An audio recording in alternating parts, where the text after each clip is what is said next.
C'est un plaisir de vous retrouver dans le cadre de ce bulletin d'information sur FM Télévision. Mesdames et messieurs, bonjour et bienvenue. La ville de Kinshasa a été caractérisée ce matin par un embouteillage terrible. Les véhicules de transport en commun, de personnel, mais aussi les taxis-motos qui ont emprunté le boulevard Lumumba au niveau de la 12e rue jusqu'à la 7e rue n'ont pas circulé librement. La situation a même handicapé la population habituée à se déplacer par des fins personnelles. Nombreux ont préféré faire le pied. Suivez ce constat fait par Richard Kabea et Fifi Kalungwe. Les conducteurs des véhicules et des motos roulant sur les grandes artères de la capitale sont désormais soumis à des exercices hors du commun, dont remplir son réservoir pour éviter des pannes sèches, mais faisant contrôler très bien les pièces de son engin, surtout les pédales de frein et d'embrayage, avant de sortir de son parking pour éviter d'être surpris, car actuellement, il est difficile de rouler sans être stoppé, non pas par son propre gré, mais parce qu'on est empêché par l'autre et ainsi de suite. Tous ces véhicules forment un embouteillage monstre dans presque toutes les artères de la capitale congolaise. Qu'est-ce qui est alors à la base de ces embouteillages? Ces messieurs répondent. Les embouteillages sont dus à la popularité, aussi le manque de routes secondaires. Il y a plusieurs véhicules, pas assez de routes, que les chefs de l'État nous soutiennent pour résoudre cette difficulté. Cette situation d'embouteillage inquiète au plus haut point les chauffeurs de transport en commun, car ceux-ci ne leur permettent pas de réaliser les montants requis pour le versement. Le PCR ne travaille pas comme il faut, les embouteillages continuent, les chauffeurs sont pressés d'aller déposer les gens et rentrer vite pour réunir le versement. Ici, sur le boulevard Lumumba, par exemple, il n'y a pas moyen de faire des déviations car d'autres charges sont également comptabilisées. Ces gens qui sont là nous imposent un montant avant de passer 200 ou 500 francs. De l'autre côté, il n'y a pas moyen de passer dû à l'embouteillage terrible. La régulation de la voie publique, un service réservé aux polices de la circulation routière, nécessite des personnes qualifiées et conséquentes car les embouteillages ont plusieurs conséquences sur la population. Espérons qu'en fin de journée, cette situation sera décantée parce que la police nationale congolaise a déployé.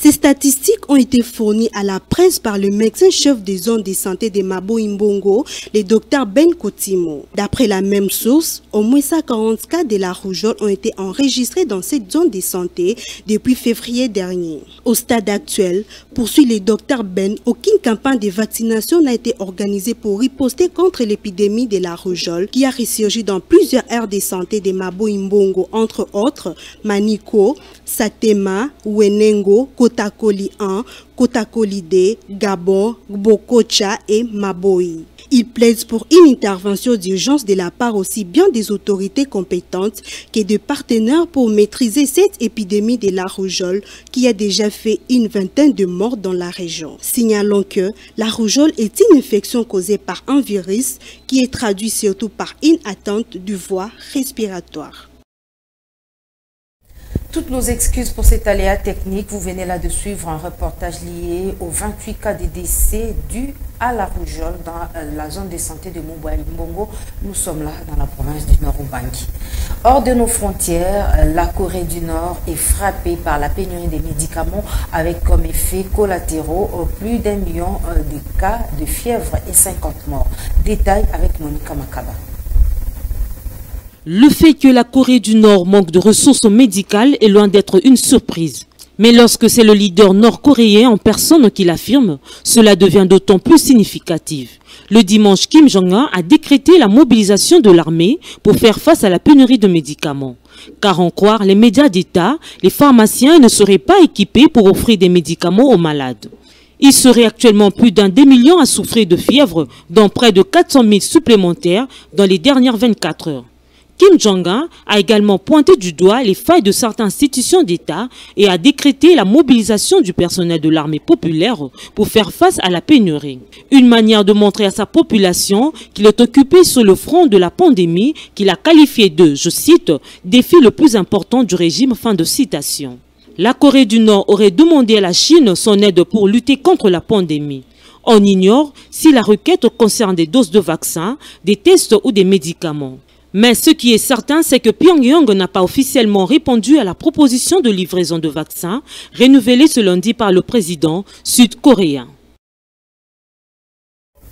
En sport, nous parlons de la Coupe de la Confédération de la CAF. Le tout-puissant Mazembe s'est fait accabouiller par la Renaissance de Berkane et perd son visa pour la finale. 1 but contre 4, c'est le score qui a sanctionné la rencontre émaillée d'un double carton jaune pour un joueur de choix et un penalty aux ultimes minutes de jeu en faveur des protégés de Jean-Florent Ibengue qui pourtant avait perdu 1-0 en match aller à Lubumbashi. Les clubs congolais devra encore attendre l'année prochaine pour courir derrière ce titre prestigieux, lui qui en regorge 5. Nous y reviendrons dans notre prochaine édition. Mesdames et messieurs, à présent, nous allons prendre connaissance de quelques journaux parus ce matin dans la capitale. Revue de presse.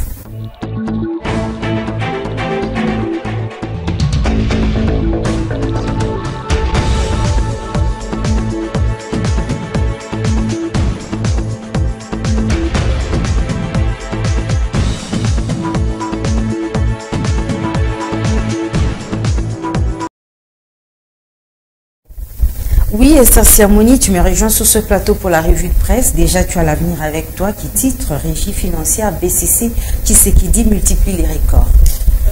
Bien sûr, Ruth, le quotidien parle de l'économie sous le règne de Tshisekedi.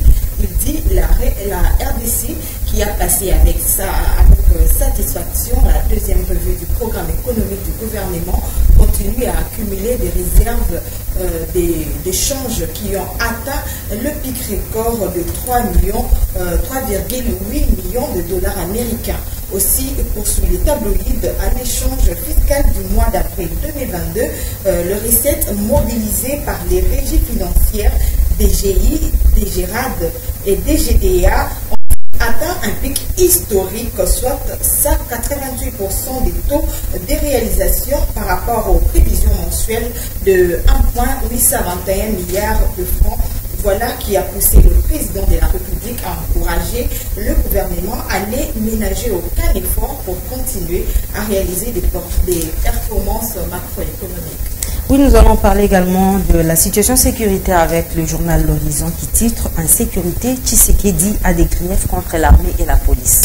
Oui, Ruth, le bi-hebdomadaire rappelle sur le séminaire que le chef de l'État, Félix Tshisekedi, avait tenu la semaine dernière avec le haut gradé de l'armée et de la police sur la question de massacre de l'Est. En colère, le chef de l'État a tenu des propos très durs. Il dit, je cite, « J'en ai assez, je ne suis pas venu à la tête de ces pays pour assister impuissant au malheur de nos compatriotes. On ne peut pas continuer à compter des morts, soit notre armée est incapable, soit c'est que des co-bénéficient des complicités de nos officiers. » Félix Tshisekedi les a appelés à la conscience en rejetant l'idée d'une alliance entre le FARDC et les groupes armés pour combattre le M23. On n'éteint pas le feu en y ajoutant de l'huile, a-t-il indiqué. Merci beaucoup pour cette brillante lecture de journaux, Esther Siamouni. Merci.